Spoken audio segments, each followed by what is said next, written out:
show of the year. I, of course, am Sean Paul, your host the last couple of years, but it's going to look a little different this year. I have a full-time co-host now. It is Brian Burton, former college basketball head coach and one of the rising media names in college basketball. So, Brian, how you doing, and how excited are you to be on this show? I'm good. I'm good. I'm not exactly a former head coach, but I appreciate the acknowledgement anyway, and definitely spent almost 20 years in this level, Division 1 level, JUCO level, D2. So definitely started from the bottom, and now we're here. Looking forward to doing a great season with Sean Paul and Field 68. Absolutely. So, let's just kind of get in before we talk about what we're going to talk about today, which is mostly Yeah. mid-major superlatives. Let's talk about what you can expect from the show each week. And that's what it's going to be. It's going to be weekly like usual. But what we're going to try to do is just give the shine to those teams that you're going to be excited to watch in March. The St. Peter's from a couple of years ago, the Oral Roberts, the Princeton, all those teams that you get excited to watch in March, those teams exist all year round. It's not just a March thing. So we want to send those messages, gives those teams a shine that they deserve. And what does mid-major basketball mean to you, Brian? Yeah, I mean, it means everything to me. I think if you even look at the coaches that are coaching at the high majors now and that are having success and getting a lot of these jobs are guys that Mm-hmm. came from this level. So the other part about March Madness and the part about college basketball is so many stars develop at this level and be able to Mm-hmm. move on to the next level. So I love this level. I coached at this level. I spent time rolling my sleeves up, and you just know how much goes in behind the scenes and how much good basketball is played and how much, Sports Center is going to talk about the top tier teams, which rightfully so, but there's definitely a lot of high level basketball, which we all see in March, but we get to highlight it all year long. I agree. I mean, everybody who follows me know I love mid-major basketball. Those Big West games on a random like Tuesday night, nothing hits quite like that when you can watch Hawaii and Cal State Northridge duke it out for 40 minutes at 10 p.m.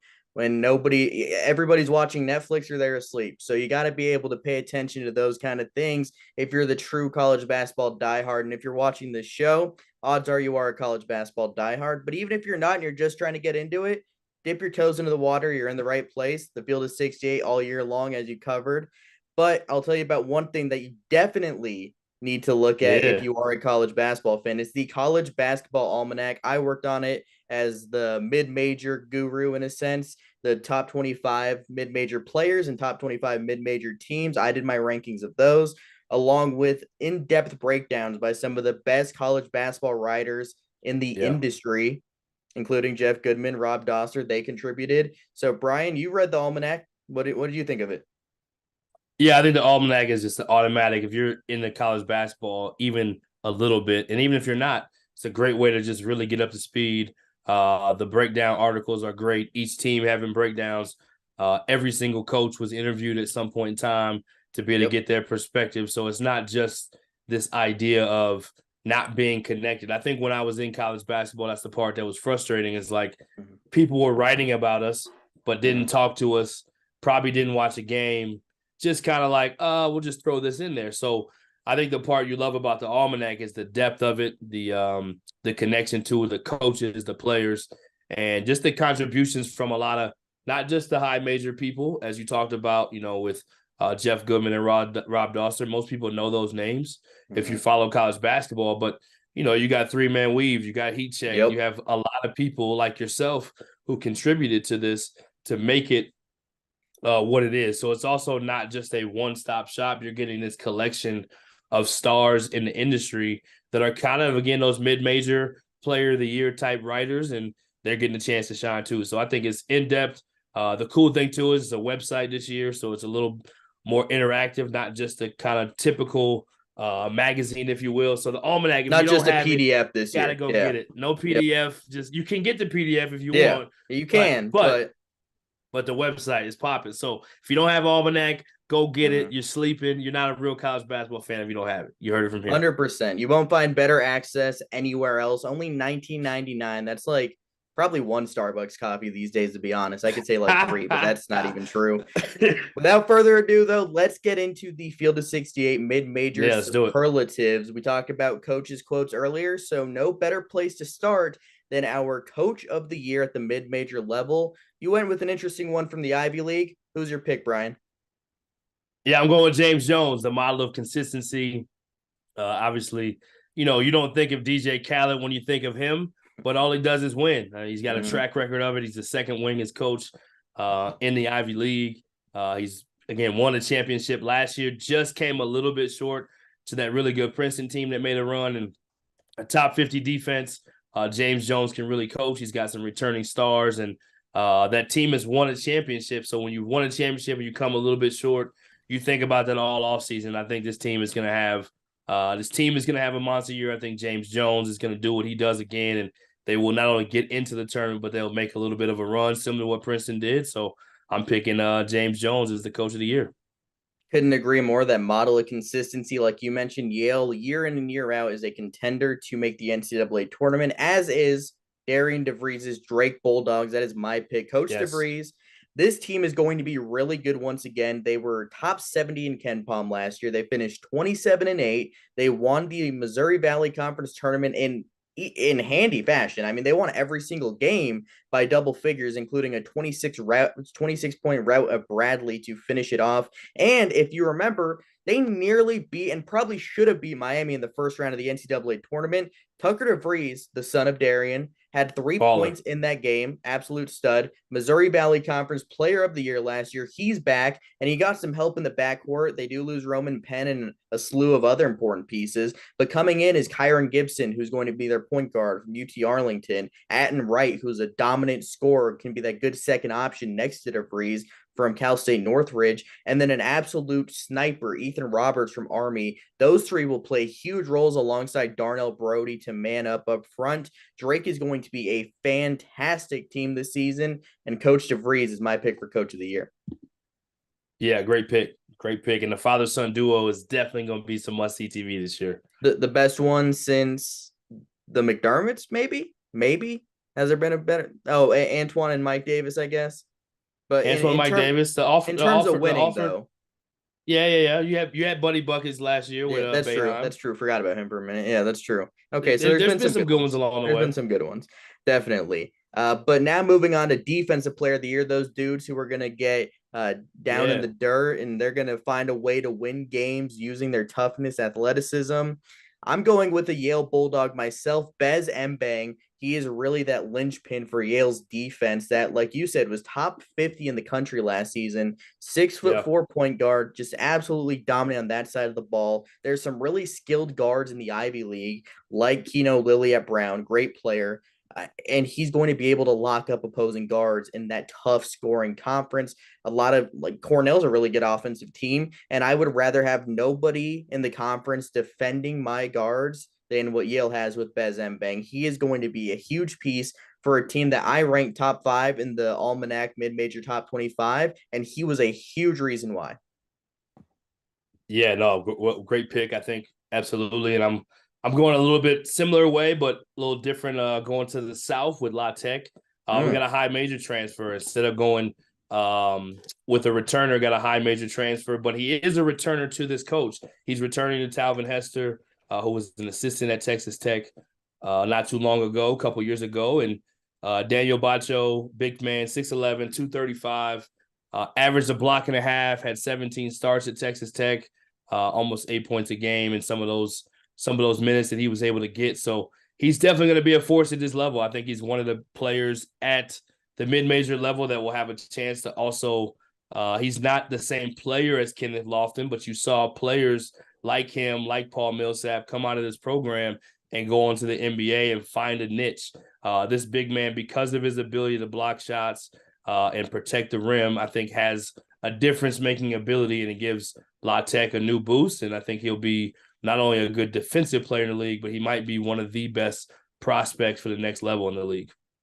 Without question, Bacho and Isaiah Crawford, the conference preseason player of the year, should make a pretty formidable front line for the Bulldogs this season. I expect them to be the favorites in that conference as it looks a lot different, losing FAU, North Texas, UAB. We will no longer talk about those teams on this program, but hey, it was fun watching you guys last year. That was a good time. Moving on, we're going to go to the team most likely to surprise. And everybody has a different meaning of this. It could be team that's Yes. going to win games in the tournament. It could be team that's going to go from winning 5 games to winning 15 games.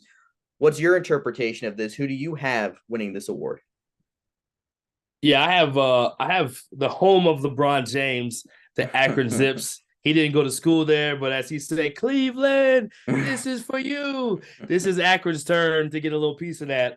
22 wins in 3 of the last 4 seasons. Their head coach has been at the high major at Illinois. He knows how to win. This team is really good and has big time returners. E. Freeman will be one of the best players in the league. They also have a really good wing returning and Ali, and they just have a history of winning. And I think it's just time for this team to take the next step. Usually when you have returners, when you can have big time returners at a mid-major level, especially in this day and age where so many players are moving on to the next level, they already have a high level culture of winning, and you have some of the best players coming back along with a high major coach. I just think it's time for, you've seen College of Charleston get in the top 25. Last year we saw Dusty May and his mid-major Oh, team from okay. the Okay. USA making a run. Akron Zips, they may do it in a different way, but they have that returning kind of core that understands who their coach is, who each other is. And I just think it'll be a fun year. Akron's not really a talked about team as well. So again, LeBron James, he might be pulling up courtside. If they get it going like I think they can, he might be pulling up courtside. You might see him on ESPN. Top 25 Akron Zips from Brian Burton. You heard it here first. I'm going to stay in the MAC. I'm going to go with a different team from Ohio, and I'm just going to go with Ohio. The Bobcats. Jeff Bowles knows how to develop guards almost better than anybody at this level in the country. Of course, you have Jason Preston in the past. He got drafted at 32nd overall pick in the NBA draft a few years back. Mark Sears, who's now at Alabama. And now the guy is AJ Brown, a 6'4" guard from Orlando, who is just such a smooth scorer. The way he's able to shoot it, the way he can drive, he has that size, and he just looks like the next really good max scoring guard. But there's also a lot of pieces around him to help him score. Jalen Hunter, a smooth point guard, 10 points per game, 4 boards, 4 assists. Nobody knows how to slow down a game and how to read defenses in this conference better than Jalen Hunter, who came over from Old Dominion last season. And then you factor in Sharif Mitchell, who's coming over from Creighton, a winning program. He didn't play a ton, but he has that experience under his belt, a fifth-year senior.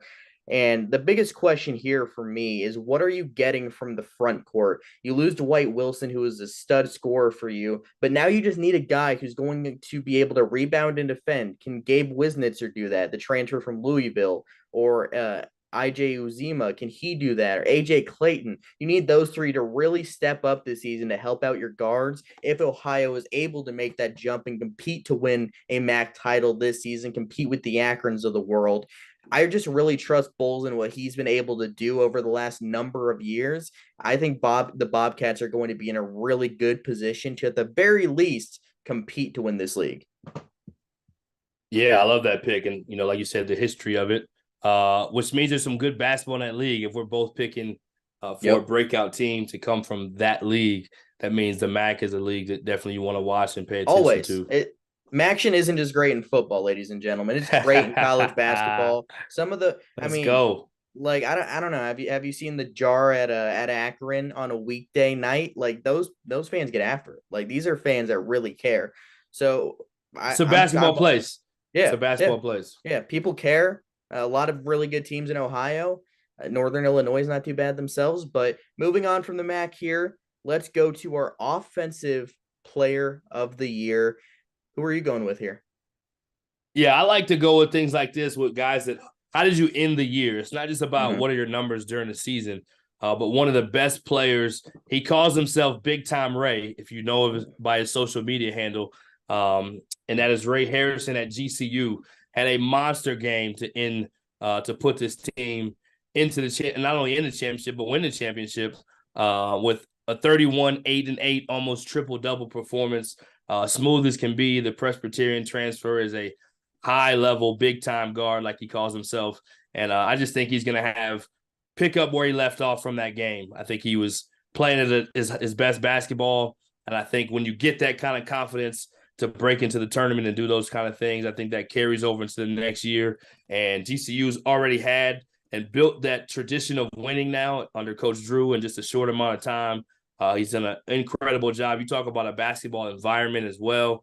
GCU has one of the best home crowds in the country. So definitely a mid-major name that you want to watch, not just a small guard as well, and able to, like I said, really affect the game in all facets. If you can get over 30 points and 8 and 8 in a college game, in the championship game, I mean, this dude was making passes as if he knew he was.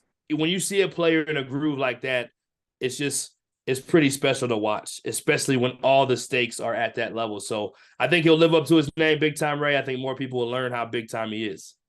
He's big time. Rayshawn Harrison had Gonzaga on their heels a little bit, I would say, at least in the first half. He was really good in that tournament game. Yep. They competed, and that's all you can ask for is a 14 seed. The thing for me about Rayshawn Harrison, though, from the day he stepped on campus at Presbyterian 3 years ago, all he does is score. That's what he did from day one. That's all he's continued to do. If you go look at the freshman leaderboards from when he was a freshman, it's like Rayshawn Harrison, Cade Cunningham, Evan Mobley. Not bad company to have your name with when you're scoring that many points with fellow freshmen. They're doing okay for themselves right now, cashing those NBA checks.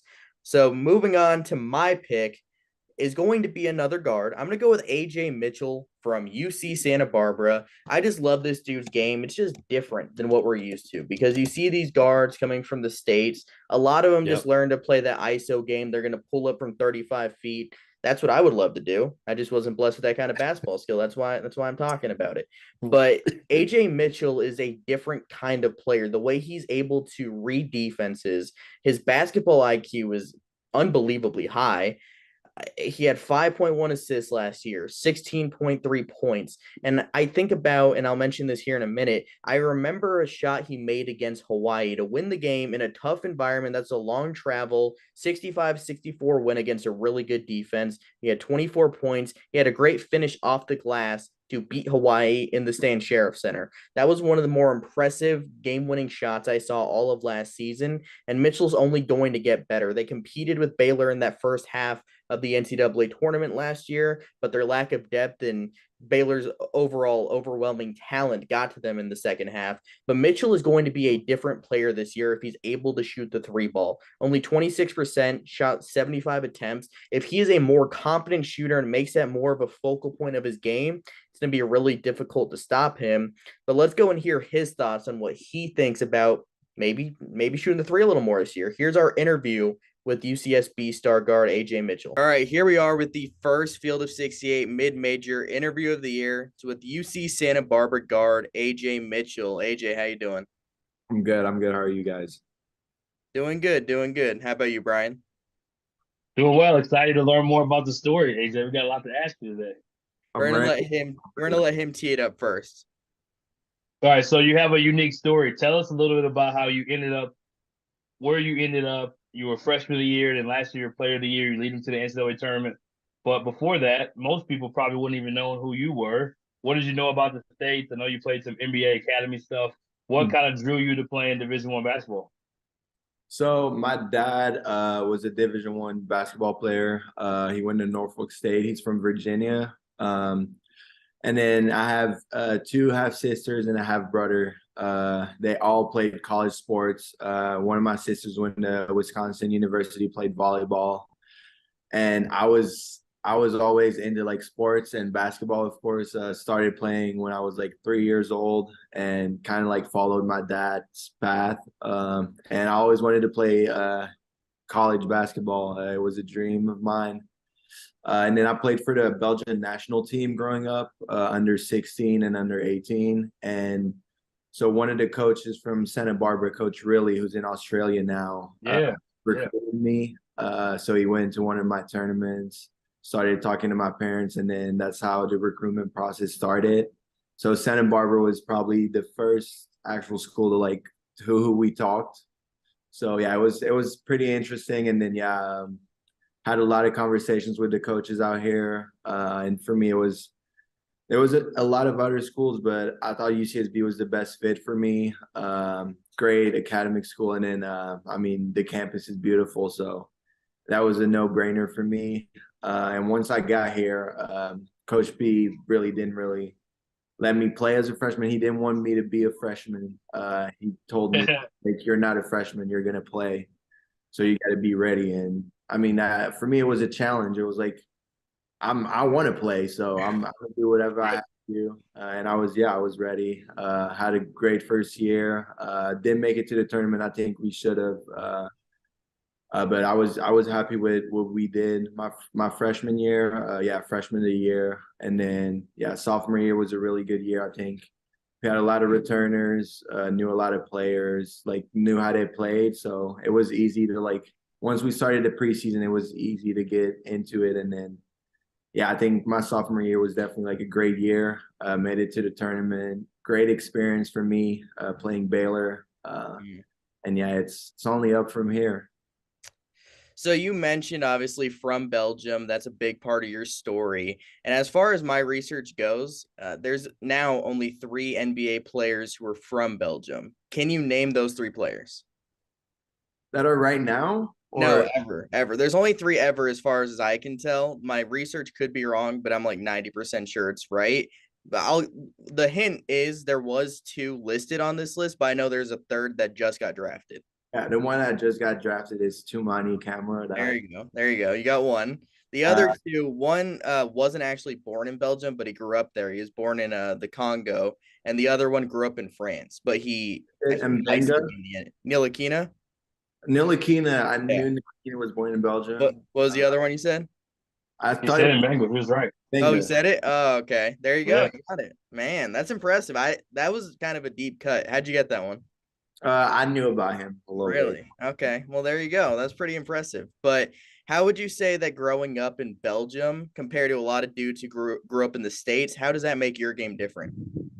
I think it definitely changed my game, especially when I played.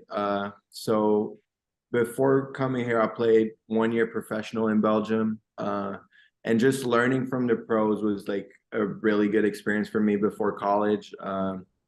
And then a lot of them played college basketball as well. So just learning from them and seeing how they see the game, because it's so much different. I feel like, especially in Belgium, we don't have like crazy athletes, but like the IQ is very high. And just having that part of the game down before coming to college was very important to me. And just knowing how to play the game, how to read the game. That's noticeable with your game because like you watched you play, and like I kind of think about your play against Hawaii late last year where you made that shot off the glass. And I'm like, that's a dude that just read the defense and was trying to find a way to get the shot off the glass to get a clean look late. And I don't feel like a lot of dudes your age would be able to do that. Yeah, I think in work as a little kid, I grew up. I was always like I was the 5'8" kid. I was the shortest one. You were the shortest one? Yeah, I was. I grew up late, and I had to figure out a way to like score and be able to make plays. And I think that helped me now that like I grew up. I'm like 6'4", 6'5" now, and it's like it's much easier to like read the game when you're taller. And now that I know how to play as a little guard, now I can play also as a big guard, which is great. Yeah, I'm only 5'5", so that's why I'm sitting here and you're sitting there. But no, I didn't quite grow like that. But it's good you did. Tell people who haven't seen you play yet. What is your game? Describe your game for people that haven't seen you play yet. I'd say my game is a very controlled game. A lot of like different paces. I'm never going too fast. I'm not the fastest player, but I'm a change pace.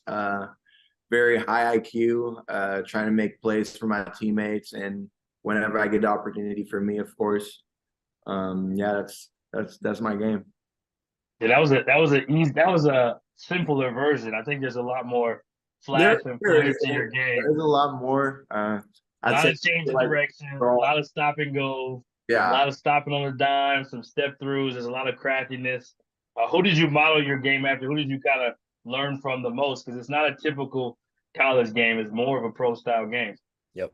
I think watching film, I would watch a lot of like European guards, like EuroLeague team guards. I don't have like any players in like specific.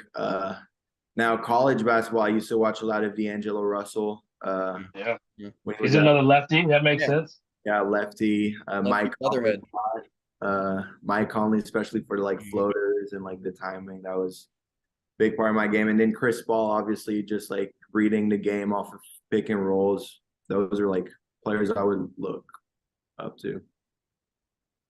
Yeah, your game is really impressive as far as change of speed, change of pace, playing at your own pace, being able to stop on a dime and just be creative. And I think the part that's impressive the most is you average over 5 assists, but you shot over 50% from the field. Talk about the efficiency of your game, because that to me says a lot about your IQ is that you're making the right play every time. You're scoring, but you're also scoring efficiently and you're getting over 5 assists. Extremely impressive. Talk a little bit about that. I think it's more like when I like step on the court, I'm just not trying to force anything. Get in the game and let the game come to me. So whenever I'm on the court, it's just making the right read. And there's going to be some games where the right read is going to the basket and scoring because no one is going to stop you. But there's games where I know they're going to double, and so okay, I know who's going to be open and finding the right like the open man. So it's more just of a like more like laid back type of way that I'm looking at it. I'm just looking at the like overall picture and then making the right decision. And yeah, some games it's for me. The right decision is for me. Some games it's not, and I just got to find the open man. And I trust my teammates a lot for that. Like we have a great player. Like we have Cole, who's a great shooter. She's a like freak athlete. Like so we have Johan from Auburn. That's her like great big man. Like we have options. So I'm like I let the game come to me, and if they're open, it's for them. I'm gonna pass to Sean for the next one, but I don't think your opponents would say you played laid back. I think they wish you played laid back. Yeah, so I have two to round it out right here before you have to get to practice. So let's talk about that game against Baylor last year. You guys were really competitive in that one.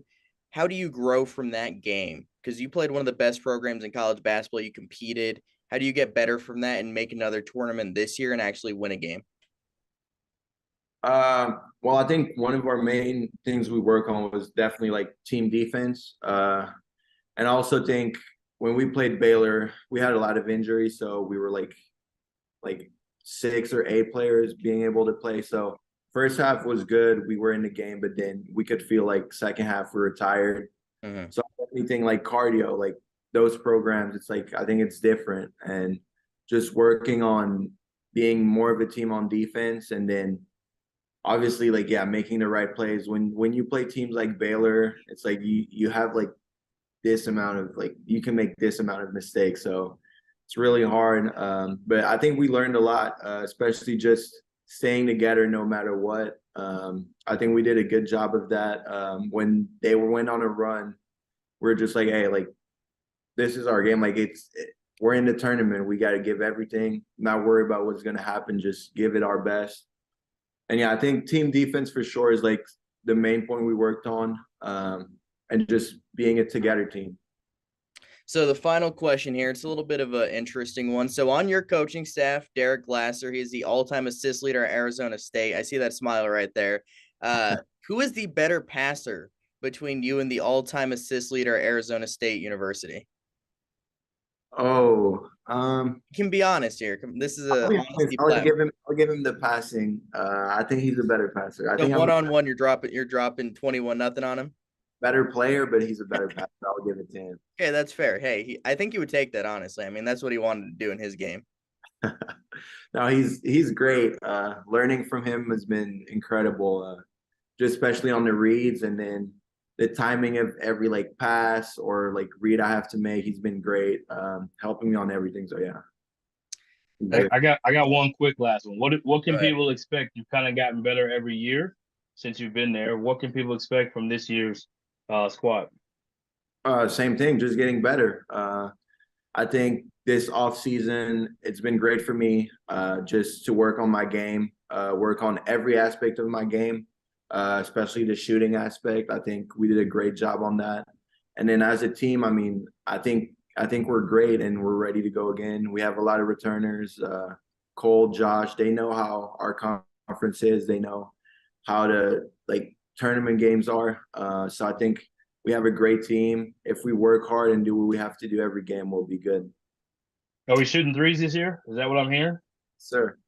Okay. Shooting threes, okay. New thing unlocked. There we go. Yes, sir. Consistently from three too. All right, that'll do it for this interview. That was AJay Mitchell from UC Santa Barbara, the 2023 Big West Player of the Year. That was Brian Burton. I'm Sean Paul. Thanks everybody for watching the interview, and back to the mid-major show after this. Thanks again to AJay for coming on and doing that interview with us. Brian, what were your thoughts about what AJay had to say with us? Yeah, I mean, not only his talent, but you can just see his maturity. Again, spending my time coaching college basketball, the maturity of an athlete, it just helps you tremendously. I mean, you can see this is a young man who is it's a player-led team when you have players like this in the locker room that are taking on that kind of ownership, that kind of IQ, that kind of maturity and approach. And I love the fact he's been working on his game. I mean, you can definitely tell just by how he's done. He was rookie of the year as a freshman, player of the year as a sophomore. Rarely does that happen. And so now as a junior, guys like that just looking to add more to his game. And I can definitely see how he's a guy who will be able to make threes. And he doesn't need to take a lot of them. He doesn't need to make a lot of them. But if he can keep people honest, similar to someone in the league like a John Morant, his game is different. But, man, he is shifty. He's kind of got kind of a Luka Doncic a little bit, to be honest, with his pivots. Deceptively quick. Deceptively quick, but able to be able to play one-on-one at the same time. High level IQ as far as making reads and passes. So, yeah, he's an impressive young man. Is there anybody from the college level that you would say in the last decade, 20 years, that you kind of think about his game similar to? Putting you on the spot a little bit, but I feel like you've been around the game a ton. So I'm going to let you go first on that one. I'm going to think about that one.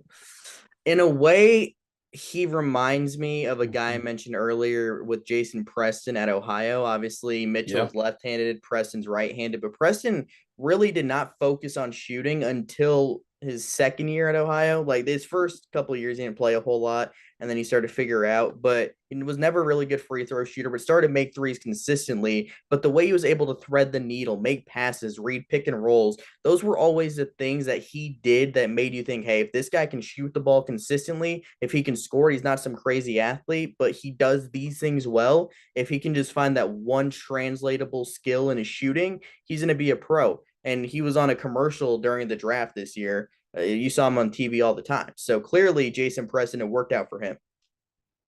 Yeah, I don't know if I have a player to compare him to. He's so Euro already coming over here and so much older. He played pro.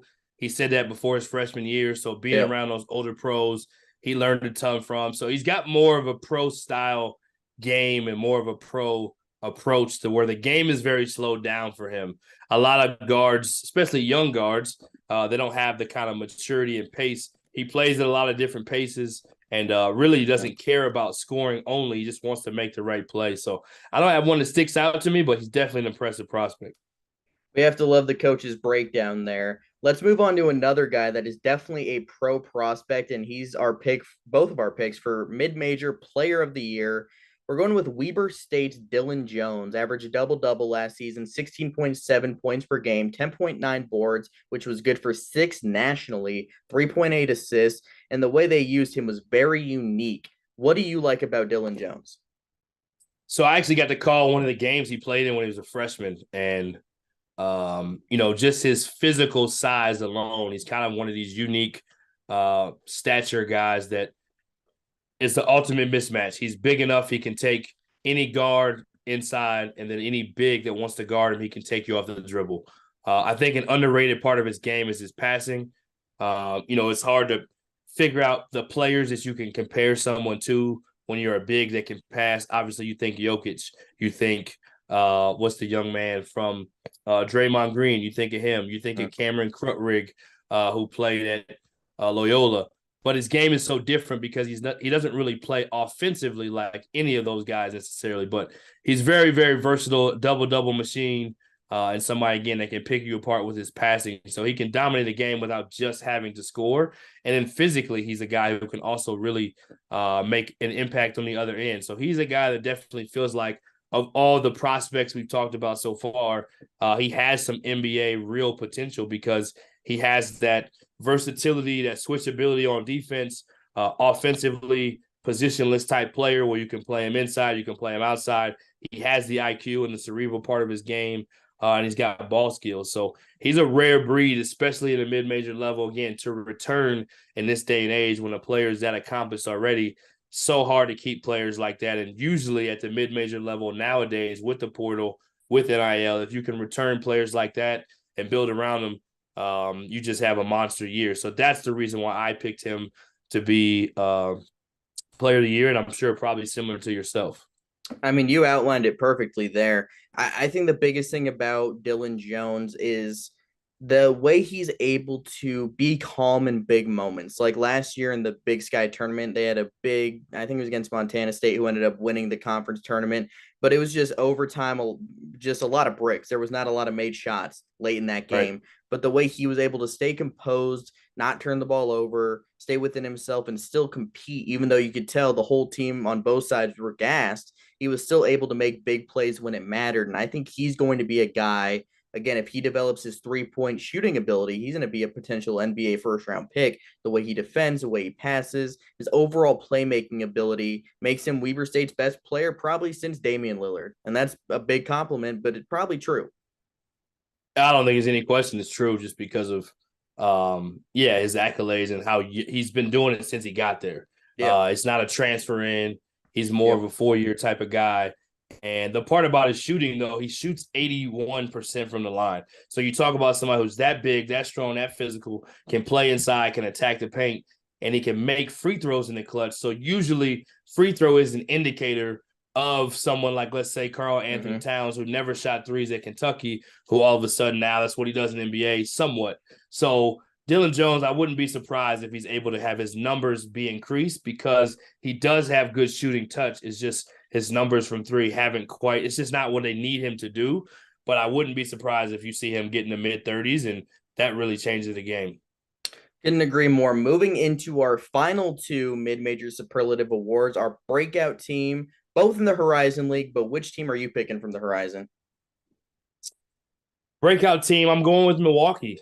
I love the idea of D2 coaches. They get a chance to move up. We saw Tobin Anderson do it last year and make that Cinderella run in the tournament. Grant McCaston, who I had a chance to work for, at a D2 at Abilene Christian. People don't even know he was there because he was only there for a cup of coffee. Then he went to Baylor. But he's now at Texas Tech. Another one of those guys. You got guys like Chris Beard, Chris Jans, who's a JUCO guy, Tim Miles. There's a list of them, a ton of them. So I always root for those guys. I coach D2 myself as well, my brother as well. So I love what he's done and been able to win. Guys that know how to win.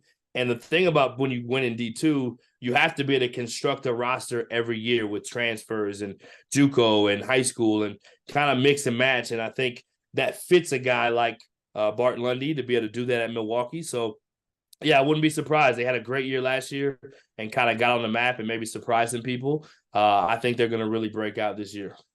BJ Freeman and Elijah Jamison could end up being one of the best, probably the second best duo behind Tanner Holden and Trey Calvin at Wright State in the Horizon League. Those are two names to definitely watch. But a few more to watch is the IUPUI Jaguars. They're not going to win the conference. I'm not going to lie to you here on this program.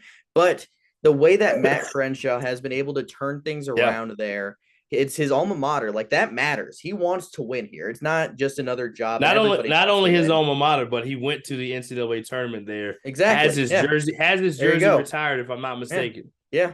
This means everything to him. They won 5 games last year. They were one of the worst teams in the country, but there's a lot of reason to be optimistic because they were competitive last year. It's something they weren't 2 years ago. They were holding tryouts at the end of his first season for walk-ons at the end of the year because they had so many injuries and players leaving. Just everything that could have went wrong.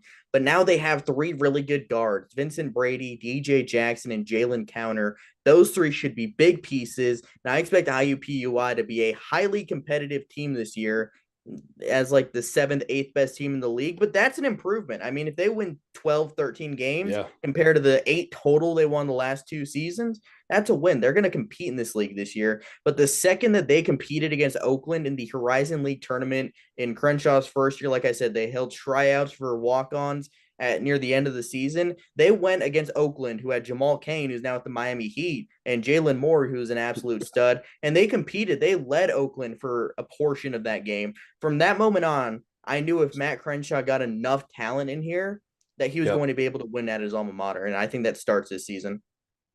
Yeah, and it's a great coach has done it for a long time and cares about, like you said, that place enormously. And I think it's really hard when you take over certain programs, depending on where it is. And it was in such a spot when he got it. So now to have year two, okay, we make some baby steps, but we lay a foundation. And now they really get to year one is kind of a wash. Last year was really year one. Now he's kind of in year two. So definitely rooting for him. And I think you're right on with all the things that you say. And it does start with guard play. If you have good guard play and good coaches at the top, the rest of it can usually take care of itself.